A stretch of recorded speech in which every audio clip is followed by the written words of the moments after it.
Hey again, everybody. It's JT Richardson with episode 4 of Well, I'll Be Damned. And this one is Are Atheists Moral? Well, you bet your cracked ass we are. What kind of question is that? But no, in all honesty, this is something that we have to deal with a lot. People think that without religion, without belief in a God, that there's no ultimate figure for morality and that we can't truly be moral. So I wanted to tackle that with what seems to be a stupid question, but try to actually take it seriously and try to get something out of that. So, again, being Mr. Cheesy, I've got my handy dandy note cards that we're going to go over. So, first of all, I want to say that if we're trying to make the argument that we can't be moral without God, and I'm going to just strictly narrow this down to Yahweh, which is the biblical God. If we're going to say that we can't have morality without the God of the Bible, who we only know of because of the Bible, he's our source of information to even know that he exists. That's the only evidence we have of him, really. So, if we're going to try to argue that we can't have morality without that God and without the Bible to support him, then we need to address the plain and simple fact that morality predates the Bible. It's definitely being dishonest to say that there weren't any cultures before the Bible was written that didn't have some sort of consideration for morality, the greater good of their society. Of course, they weren't perfect. They all had lots of flaws and shortcomings. But we can't necessarily say that that's not true for the Bible as well. So definitely people use it as a source of morality. But you can also say that, it didn't necessarily disagree with slavery. In fact, in many instances, it condoned it. There's lots of examples of the subjugation of women and treating them as objects. And there's, sanctioned murder and lots of other atrocities in the Bible. So definitely we can say that the Bible is as much a source for morality as any historical document or reference to a culture that had any kind of rules and regulations for their society. So definitely just wanted to start out with that morality predates the Bible. So it's pretty impossible to say that there's not morality without the Bible. And before the Bible, we don't really have any reference to God. So it kind of goes hand in hand that morality predates the Bible, so there is morality without this concept of God. So, and I also want to point out that there is an evolutionary explanation for morality. So even without even coming up with religion, there's definitely an explanation based on evolution alone. The survival of the species, trying to propagate. Every animal in the animal kingdom tries to survive, and part of survival means taking care of the other people in your group so that you are a bigger unit to be able to survive together with that support. So things like compassion and love and even morality can be explained by that evolutionary instinct to survive and to thrive. So let's take a deeper look at the morality that the Bible brings us. And there's a few things that people always talk about, one of which is the golden rule. I say the golden rule is bronze at best. So first and foremost, the golden rule was said in a number of different ways from people way before Jesus was even written about. So it's not a new thing that Christianity brought. There's definitely golden rules that are very, very similar to what we call the golden rule. Secondly, the golden rule being treat others as you would want to be treated is weak sauce. The real rule should be treat others as they want to be treated. So imagine you're a masochist. Would I want you to treat me as you would want yourself treated? No. I don't want you to damage me and cause harm to me. Or imagine that you meet someone like Charles Manson. Am I supposed to treat him the same way I'd want myself treated? That doesn't necessarily make sense. So a much better rule, and it's still not perfect, but a much better rule would be treat others as they want to be treated. So definitely have some issues with the golden rule, and it's definitely not a genuine novel thing to the Jesus of the Bible. The other thing I want to talk about is that there is a concept of objective morality, and one of the ways that we can kind of try to utilize that as a tool called the veil of ignorance, which basically says that in any given situation, you have to put yourself behind a veil of ignorance that says, I don't know which side of this predicament that I will end up on. So you can take an issue like slavery and say, let me step myself away from this and say, I don't know if I would be the master or the slave. And then you look at the whole image that way and you say, okay, if I would not like to be the slave, then I'm going to say that slavery is immoral. And that's just a simple tool to say, if, maybe I can just look at this and say, this doesn't seem very moral to me because I wouldn't want to be that guy. There's a kind of common definition of objective morality, at least not necessarily a definition, but kind of a saying or a tool that you can use to kind of get at it. And basically, it's that every action that you take should promote human flourishing and diminish human suffering.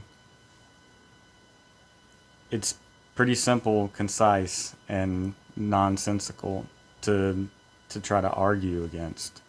So, to me, that's a pretty good standard for morality right there without ever having to read some sort of ancient book.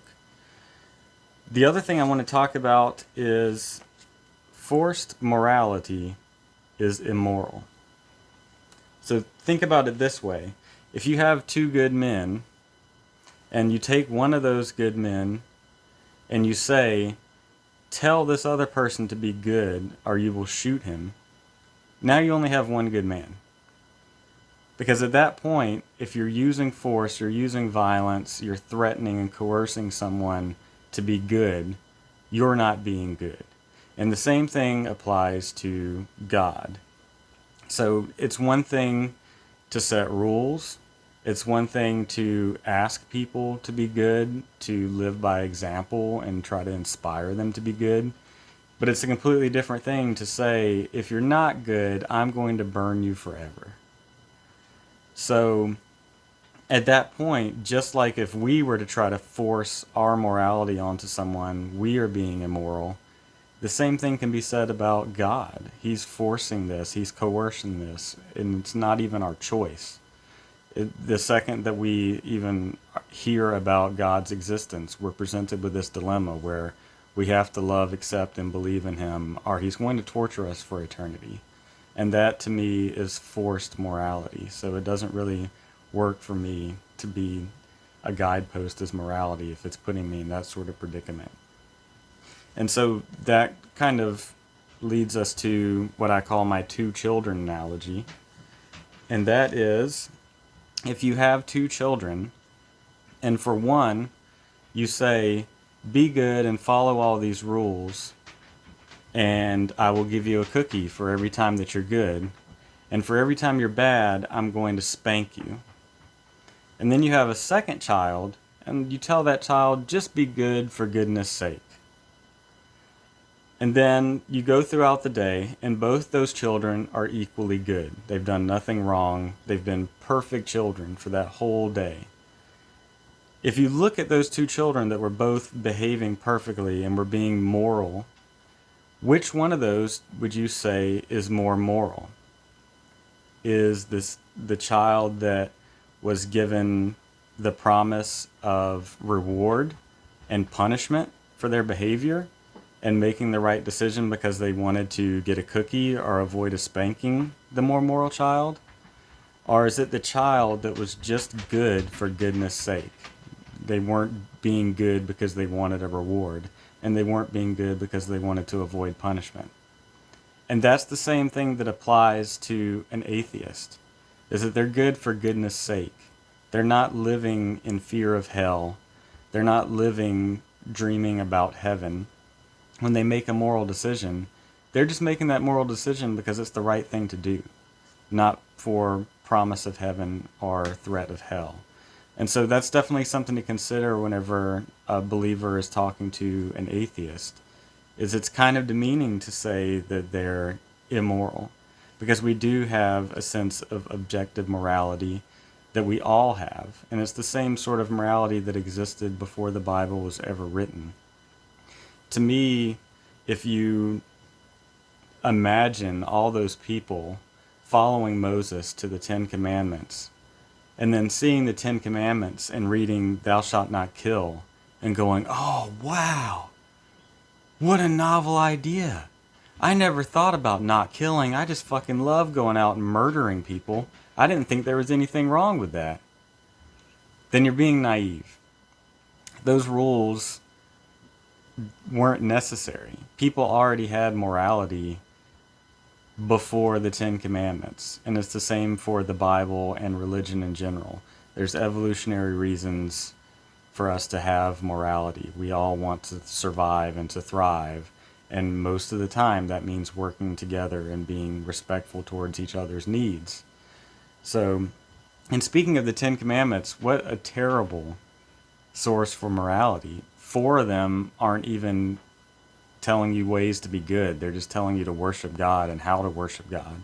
And of the other remaining 6, they're all pretty obvious. Society already sort of knew those rules before they were etched in stone. So definitely I wouldn't consider the Ten Commandments a great source of morality whatsoever. And so, in summary, I just want to kind of make that argument for theists that are speaking with atheists, that morality exists without the Bible. Morality exists without a belief in God. And just because we don't have some ultimate authority figure that's dictating what is right and what is wrong, doesn't mean that we can't determine that for ourselves. In fact, we all determined slavery was wrong without the Bible. It's definitely not something that was ever said. The Ten Commandments didn't say, don't rape. The Ten Commandments didn't say, don't own other human beings. And we knew that was wrong. We came up with that on our own. So, definitely morality is achievable without the Bible and without a belief in God. And so it's definitely unfair to try to say that atheists are immoral. So please, whenever you're having conversations with an atheist, remember, just like we said in the last episode, the numbers don't lie. Atheists are not bad people. We're not immoral people. We're capable of objective morality. We're capable of using things like the veil of ignorance to say, yeah, I don't think that's very good. And we can determine good and bad without the Bible and without God. In fact, if God is good, then that means that good must be something that exists outside of God, or else we wouldn't be able to define him as good. So I just wanted to kind of get that message out there, especially to the theists that think that atheists can't be moral. I know that there's a whole lot more things we could talk about in this realm. I made a promise that I would try to keep these videos short and concise, 15 minutes or less. So as usual, I invite you to argue with me, to find me on Facebook at Well I'll Be Damned, spelled Well I'll Be DMND. I invite you to check out my book and give it a review. And, you know, if you've got questions or concerns about what I've talked about today, I would love to hear them, and I would love to follow up with you. So please do reach out to me.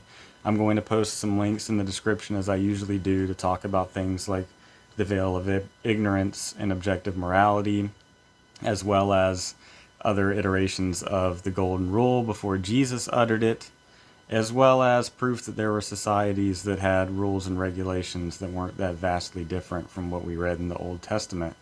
So, definitely check out the description. Find me on Facebook. Check out my book. I look forward to hearing from you guys, and I hope you'll join me for the next episode. Thanks.